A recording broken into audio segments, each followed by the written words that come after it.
Hello friends, welcome back to my YouTube channel legal and social awareness. मैं Karim Ahmad Siddiqui advocate. कैसे आप सब लोग? उम्मीद करता हूं कि आप सभी लोग स्वस्थ होंगे और अच्छे होंगे। दोस्तों, मैंने कई वीडियोस में ये बात बताई है कि क्रिमिनल केसेस की शुरुआत दो तरीके से होती है। कोई व्यक्ति जब किसी के साथ संज्ञेय अपराध की घटना कोई कारित करता है तो या तो वह व्यक्ति जिसके साथ घटना हुई है थाने जाकर के क्रिमिनल प्रोसीजर कोड की धारा 154 के तहत एफआईआर दर्ज करा सकता है, और या वह न्यायालय में सीआरपीसी की सेक्शन 2D के तहत कंप्लेन केस कर सकता है। अगर पुलिस एफआईआर दर्ज करने से मना करती है तो वह 156 सीआरपीसी के तहत मजिस्ट्रेट के न्यायालय में दरखास्त दे सकता है, 156 सब क्लास 3 सीआरपीसी, और मांग कर सकता है कि पुलिस से कहा जाए कि एफआईआर दर्ज करे इस मामले में। दोस्तों, मैंने कंप्लेन केस 156 सब क्लास 3 सीआरपीसी पे ऑलरेडी वीडियो बनाया हुआ है।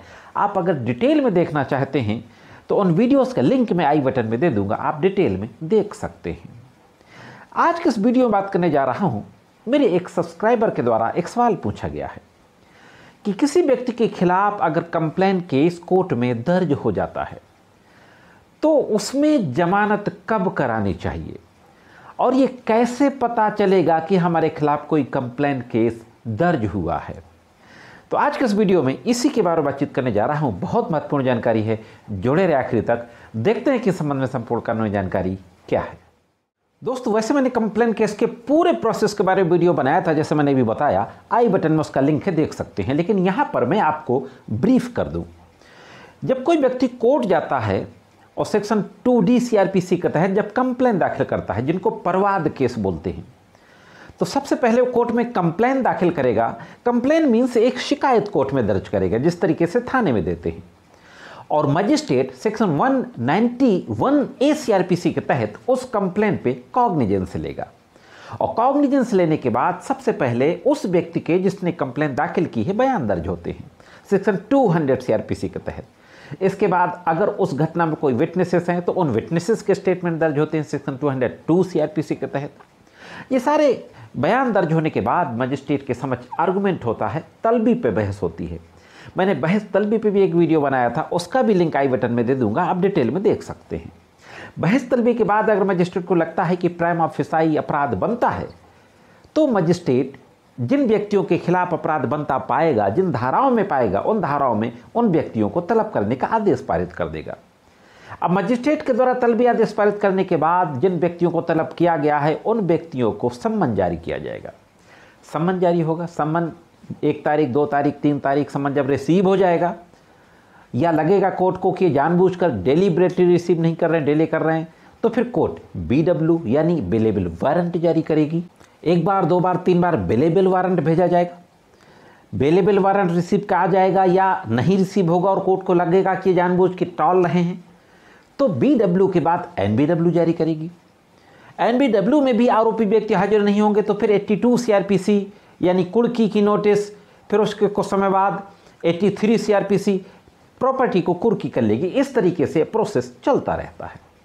तो जो सवाल था कि जमानत कब करानी चाहिए, जैसे ही आपके खिलाफ सम्मन के बाद BW जारी हो, NBW जारी होने से पहले आप न्यायालय में एपियर होकर के जमानत करा सकते हैं। अब अगर बेलेबल ऑफेंसेस में आपको तलब किया गया होगा तो आपकी जमानत हो जाएगी। अगर कोई ऐसे अपराध होंगे जिनकी सजा ज़्यादा होगी, नॉन बेलेबल ऑफेंस होंगे, मोर देन 7 ईयर्स इम्प्रिजनमेंट होगा, तो हो सकता है कि मजिस्ट्रेट की अदालत आपको बाहर बेल ना दे, आपको जेल जाना पड़े। यहाँ पर मैं एक और महत्वपूर्ण कानूनी बात आपको बता दूं कि अगर किसी व्यक्ति के खिलाफ परवाद केस दर्ज हुआ और मजिस्ट्रेट की न्यायालय के द्वारा सम्मन जारी कर दिया गया, सम्मन जारी होने के बाद अगर उसको लगता है कि मुझे जमानत नहीं करानी, तो क्या करूं? तो या तो वह समनिंग ऑर्डर की सर्टिफाइड कॉपी लेके session court, district in session court, जिला जज की कोर्ट के समक्ष क्रिमिनल रिवीजन दाखिल कर सकता है 397 सीआरपीसी में, या वो सीधा 482 सीआरपीसी में हाई कोर्ट जा सकता है और हाई कोर्ट में उस समनिंग ऑर्डर को क्वेश करने के लिए प्रेयर कर सकता है। तो ये था एक कानूनी रास्ता अगर आप जमानत नहीं कराना चाहते न्यायालय द्वारा कंप्लेन केस में तलब किए जाने के बाद। और तलब होने के बाद जमानत कब करानी चाहिए मैंने बता दिया। एनबीडब्ल्यू होने से पहले बेहतर होगा कि आप बेल करा लें, क्योंकि इसके बाद भी अगर आप बेल नहीं कराएंगे, एनबीडब्ल्यू जारी हो जाएगा तो फिर पुलिस आपको गिरफ्तार कर ले जाएगी। तो ये एक सही स्टेज होती है बेल कराने के बाद।